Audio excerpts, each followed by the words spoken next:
Jared, Yep, loading in now. do you have your headphones? I do. Will you put them on? Yeah. Real live for yours. Great, thank you so much. Good afternoon, everyone. I'm Delegate Robin Lewis. This is the Land Use and Ethics Subcommittee of Environment and Transportation in the Maryland General Assembly. It's Friday, March 14th, and we are going to review two bills. Thanks, everyone, for getting here during this really busy day. So let's turn first to House Bill 1466, Land Use and Real Property, Accessory Dwelling Units, Requirements and Prohibitions. Ben, can you walk us through the bill? Sorry. Yes. Oh, Delegate Siliberti, we can't even see you on the screen. Oh, just a moment. Thank you, Delegate Siliberti. Just a moment, please. We're voting, so we need to see Delegate Siliberti on the screen, correct? Ben? He's in the room, but he doesn't have his laptop. Ben, can you advise, please? That's correct. You have a quorum though But if we're voting, we have to be visible to the public when we vote, and Delegate Siliberti doesn't have his laptop. Robin, he can stand behind you. Okay, or sit with Delegate Baylor. Yes. Thank you, Delegate Davis. Delegate Baylor, can you move to him? Because we all have to be visible because we're voting. I apologize, Madam Chair. Yes. Oh, no. Oh, I didn't even notice. Thank you. Thank you, Delegate. Okay, now everyone is visible. There we go. Now we can vote following the appropriate protocols for transparency. Thank you all. All right, now let's get started. Ben, can you walk us? Yeah. Yes, Delegate. Yeah, I believe that Delegate Stewart is in the waiting room. Okay. Jared, would you please watch the waiting room and let people in? We were expecting Delegate Stewart and also Delegate Boyce for that matter. Thank you, Delegate Terrassa. Thank you. I've seen them in the waiting room. I'll follow up with their staff now. Okay. So while we are bringing Delegate Stewart into the waiting room, as I was saying, we're going to start with House Bill 1466. And we do want Delegate Stewart in the room. Jared, what's happening with Delegate Stewart? I am not seeing him in the waiting room, so Would you kindly email his office the correct link? Because like me, he probably went to the calendar and the Zoom link in the calendar was incorrect. yes, I'm sending it over now. Great, thank you. Thanks for being patient, everybody. We're going to get started. Chair Lewis. Yes, Ben. Thank you. I know the subcommittee had a chance to look at the bill last time we met for discussion. It has since been amended, which I can go through. I might move things along. Yes, please, Ben. Go ahead, get started. Okay. Well, then I will pull up my screen here and show everyone the update. It's just a relatively small change. And I think Delegate Stewart is now here, Chair Lewis. I am. Sorry about that. No. So Chair Lewis, if I may, I can just go through the amendment. Please go ahead. Okay, thank you. So the amendment just does a couple of things. This was from Delegate Stewart working with Mako to get a better product that is before us now. The amendment strikes a few sections or provisions of the bill. The first one is before you now. It's 4505. That a local jurisdiction must approve or deny an application for a zoning permit within 90 days. And then there's some more language on that. It strikes 4506 that they can't charge impact fees based on the square footage. And then some more language on the impact fees. And then it strikes 4507, which is about the utility may not require the use of a separate connection between an accessory dwelling unit and the water or sewer main if the existing connection is determined to be sufficient. So that language comes out. Some more about if the ADU is integrated, the utility cannot charge a connection fee associated with integration. And then the last change is on page 11 here. This is the restrictions on use section of the real property article. They're making an adjustment to that here. Page 11, lines 1 and 2, they're striking out restriction on use that significantly increases the cost of developing an ADU. That is the amended bill. That's the amended Bill, thank you so much, Ben. I would like to invite Delegate Stewart, the bill sponsor, if he's willing to do so, to just talk through the amendments that the amended version, the reprint we have here, and let us know if the amendments address all the concerns that were expressed. Sure. Thank you, Madam Chair. I do think that the amendments that Ben just reviewed are a complete and accurate list of all of MACO's concerns. Essentially, what has happened with this bill is that MACO gave me about 11 or 12 amendments that we adopted all of them. And I think that this removes their opposition. I don't think that that means that they support the bill necessarily. I'm also not entirely sure what their position is going to be, but I do know that they feel much better about the bill now with these amendments. And as amended, really what we're doing here is just trying to have a conversation in our localities about accessory dwelling units. The reality is, while the localities would be required to pass some sort of ADU ordinance, with the flexibility the amendments are giving them, that conversation could go really how they want it to. So if they want to, put very reasonable restrictions around parking, around health and safety, around locations or setbacks or size or any number of things that localities could be interested in doing, this set of kind of sponsor/MACO amendments really tries to maximize the flexibility and autonomies that our localities still have under this. I will note that Delegate Terraza has, expressed a couple of concerns I know in the last meeting, and I may continue working with her on drafting possibly a full committee amendment to take care of some of her concerns that we don't have in front of you right now. But essentially what you've got is, I think, a very, very modest step in the direction of trying to give Marylanders a little bit more property rights over their own land. And I appreciate the opportunity to chat with you guys. Thank you, Delegate Stewart. Let's take questions. I'm going to call on the person I see first, and that is Delegate Naraki and then Delegate Davis. Thank you, Madam Chair. Maybe this is for Delegate Stewart, maybe it's for Ben. So I do see that the language in the bill that required the ADU to be smaller than the primary dwelling looks like that was struck. Could I just understand what the logic is for that? I will say that I'm concerned that there could be circumstances where someone would essentially buy a very small property and build a mansion essentially there with that language struck. So I'm just kind of curious the thought process behind that. Ben? And thank you, Delegate Naraki. Is that on page 5? Is that yes, Ben, I'm sorry. Yes, it's page 5. I'm looking at line 21 for everyone following along. Okay, I can pull that up, Chair Lewis. Yes, please. So everyone can see exactly what we're looking at. Okay, so and just to orient ourselves, 4504, each legislative body shall adopt local law authorizing the development of ADUs, okay, in accordance with this section. This is providing with the local law. A legislative body may adopt a law that establishes standards for ADU safety and prohibits the full or partial conversion of an accessory structure as an ADU if the only vehicular access is from an alley. That was the Hagerstown Amendment. The specific part of the language Delegate Naraki was referring to is subsection B here. A local law adopted under this section shall, and then let's see, it was just a little bit further down. Keep going. Thank you. Yeah, a local law adopted. Thank you. A local law adopted under the section may not establish setback requirements from the side or rear if the dimensions of the property, the dimensions of the proposed ADU are identical to or smaller than the existing structure. But this is just removing what the local law cannot do. So I feel like it might be more of an expansion of the types of restrictions that a local law can have.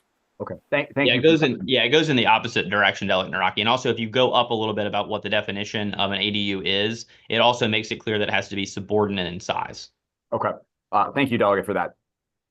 Okay, So does that answer your question, Delegate Naraki? Okay, we're here to answer questions and move this bill today, so let's be succinct. All right, the next person I saw was Delegate Davis and then Delegate Long. Thank you, Madam Chair. I guess this question is, well, anyone who wants to answer it. I know that the bill is really prescriptive, but I want to know whether it addresses ADUs on septic, or does it just leave it up to the local jurisdictions? Ben? The latter. Yeah. It doesn't address it at all? Correct. Jurisdictions would retain flexibility to govern based on, their septic limitations. Thank you. Okay, answered your question, Delegate Davis? All right, thank you.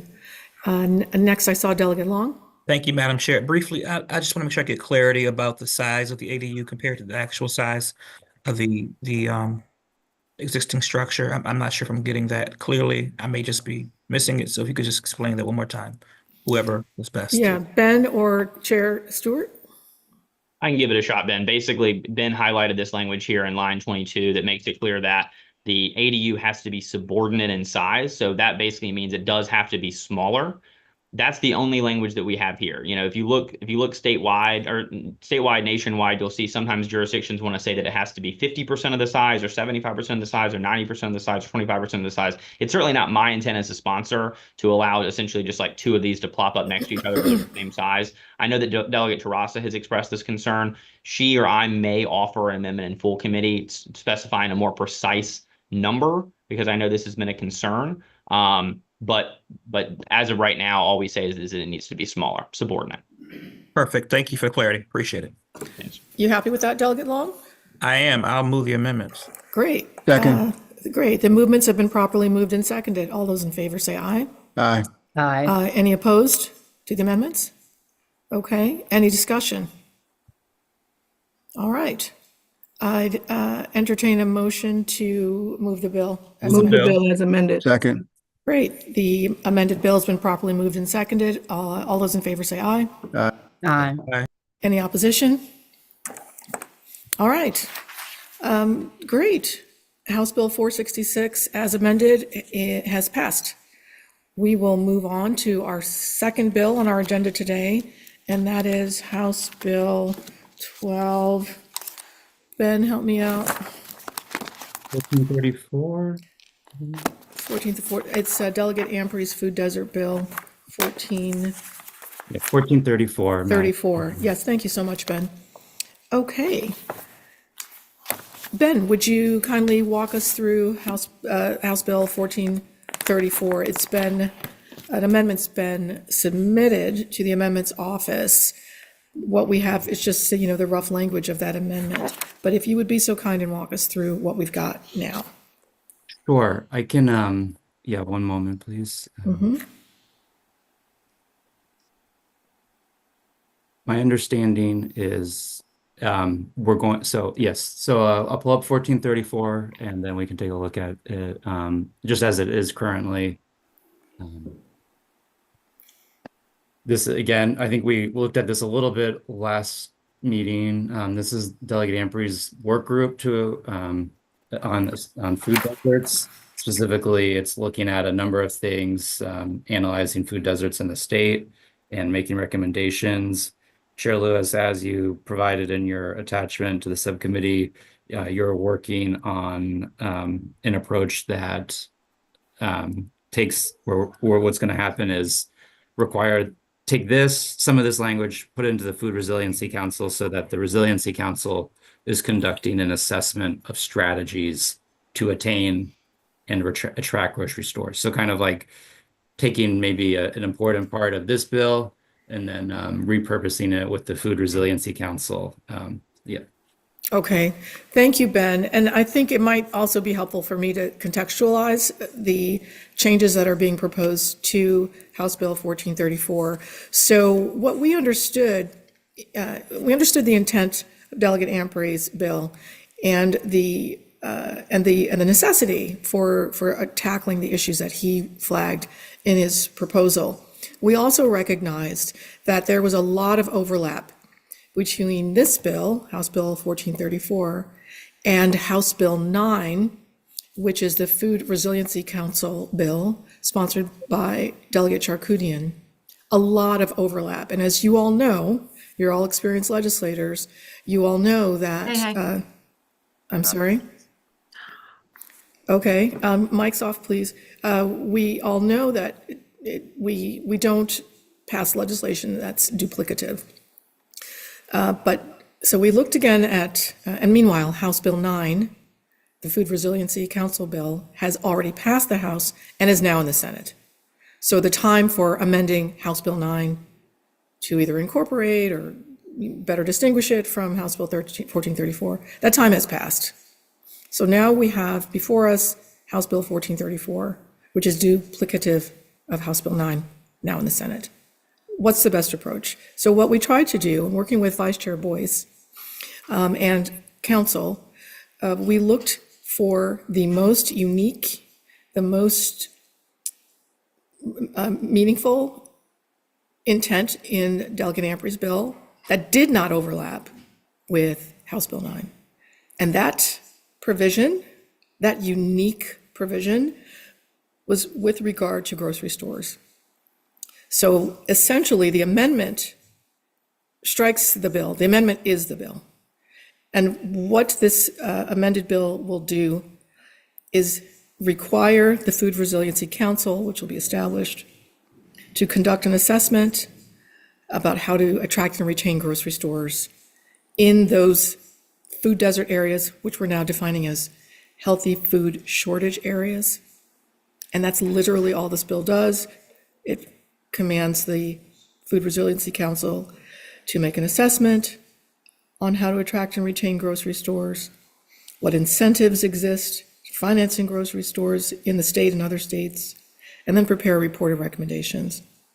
So that's how we get the very best out of House Bill 9, which is already moving in the Senate, and the great ideas that Delegate Amprey proposed in his original bill. That's what we're looking at, an amendment that tells the Food Resiliency Council to study grocery stores, and that's literally it. Hopefully I explained Chair, I'll that move right. it favorably. Thank you. Is there a second? Second. Madam Chair, I have a question. We're going to follow procedure. Okay. So the amendment has been properly moved and seconded. All those in favor say aye. Aye. Great. Okay, the amendments have passed. Any discussion on the amendments? Delegate Tarasa, and then I see Delegate Naraki. Thank you, Madam Chair. It sounds like the additions to this are good, but I'm just, because I don't remember clearly what House Bill 9 does. Can you tell me, is that going to look at food deserts? So House Bill 9, which is Delegate Charkoudian's Food Resiliency Systems Council definitions and exports, this is a bill, again, that is in the Senate. And this is a bill that updates existing law on the Food Resiliency Council. So we created the Food Resiliency Council a few years ago.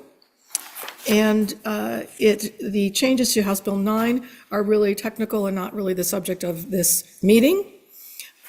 House Bill 9 does not include a focus on grocery stores, and that's why the bill before us focuses on grocery stores. Okay, but, and maybe Delegate, Vice Chair Boyce might have an answer because I saw her hand shoot up, but. Oh, I see Delegate Boyce. Can I just clarify my question? Because it looks like she might have an answer to that. I guess what I'm asking is whether House Bill 9 is going to study food deserts, because that's been the conversation we've had for, like, I don't know, as long as we've been here. And if not, can you just help me understand why we don't want to study those?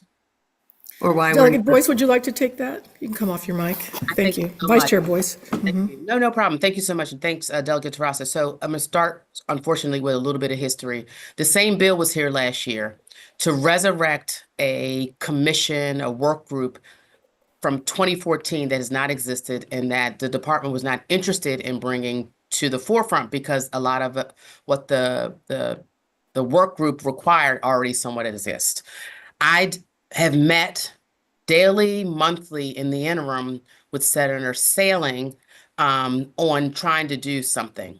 The recommendation was to have the Food Resiliency Council kind of study this small particular thing, because the Food Resiliency Council is already doing this work.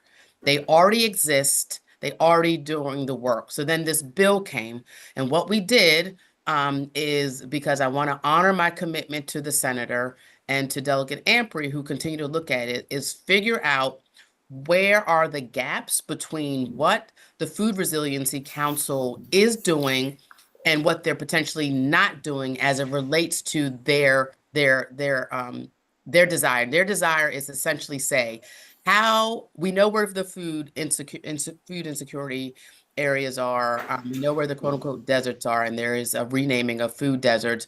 But what they are interested in doing is figure out how do we attract grocery stores and food deserts, but most importantly, what should we also looking at is what are the other options in order to get food into food insecure areas. And so I believe if as the bill is essentially amended and essentially replaced, is that they will have a task to do that for, I guess, a year, to just look at how do we kind of create those incentives for food for quote unquote grocery stores.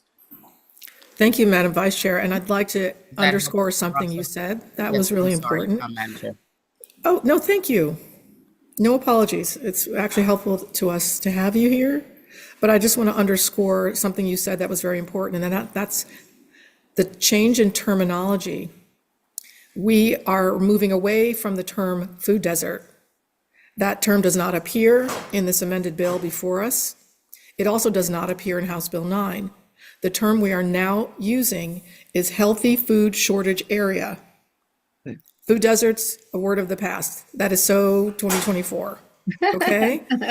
All right. So if that was confusing, just clear Can I that up. Please go ahead. Yeah, okay. So I'll try to use the right term. And I love that there's a focus on what do we do about it. But just back to what you were saying about, does the Food Resiliency Council, you said we know where the healthy They food explicitly don't call it out. They do it in some loose ways. We think that this, again, because they're doing a lot of this, we're just asking them to look at doing a kind of healthy food priority area. That's the word for food desert now.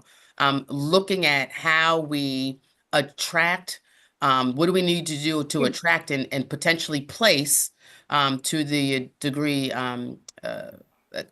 acceptable grocery stores and healthy food priority areas. I think, and I'm sorry because I haven't seen the amendment in a couple of days, but that is what we're doing. And Yeah. so again, the point being that the Food Resiliency Council already does a lot of this work. We're just explicitly calling out this particular thing for them to just look at, review, provide recommendations for within a year. Yeah, and just to clarify, I love what you're doing. I think it makes sense to put in the Food Resiliency Council, and I love the They idea. should have did, and they didn't. That just to put that out there as well. Okay. The only piece I'm trying to understand is because I know originally this bill, because this bill has been going on for as many years as I can remember, they were looking, I think Delegate Ampry was looking for maps and things of like where those. The Food Resiliency Healthy food Council does shortage. that. Oh, they do. So Okay. when I looked Okay. at the full scope of what the food resiliency, this is why I said this is where we found the quote Okay, unquote gap. great. I looked at everything they do. They're supposed to be mapping. They're supposed to be finding spaces. They're supposed to be creating food sustainability. They're supposed to be creating markets so that we can have like a, what do you call it? Kind of a circular economy as it relates to food production. And so food production can be in kind of those local, within. Yep, I love all that. areas. So yeah. Sorry to interrupt. I love all that. No, it's okay. Thank you for all your work on this. Oh, I didn't do any work. Delegate Ampry owes me. Okay. Yeah. All right. Delegate Naraki still has your hand up. Delegate Baylor and or Siliberti have a hand up. Delegate Naraki, please go ahead. And we're pushing the clock here, so let's be succinct. Yes, Madam Chair. And I like this bill. So this is not I just want a definition clarification.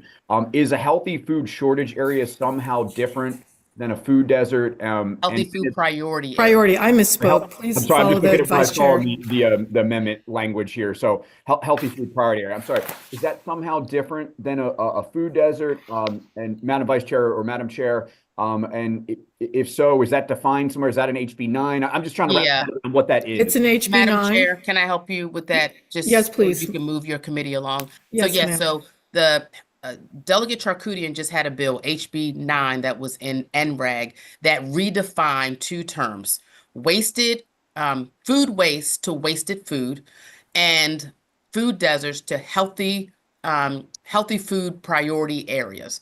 And I think it also aligns with some of the EPA's definitions around food insecurity. So that changed, and it also changed how they meet and report out information. So I was just making it consistent, considering we had just passed this bill where they changed those terms. Yes, ma'am. And if it helps, Madam Vice Chair, I'm looking at House Bill 9 here, and the definition of healthy food priority area in House Bill 9 reads, healthy food priority areas means predominantly lower income areas that have limited access to retail outlets that sell affordable, healthy foods. So that's the definition in House Bill 9. Perfect, Madam Chair. Thank you. That's all I was looking for. Thank you. Great, you're welcome. Delegate Baylor? Move the bill as amended. Great, the bill has been properly moved and seconded. All those in favor say aye. Aye. Any opposed? All right, House Bill 1434 as amended is passed. That concludes the work of the subcommittee. If there's no other business, we are adjourned. Good work, guys. Thank you, everyone.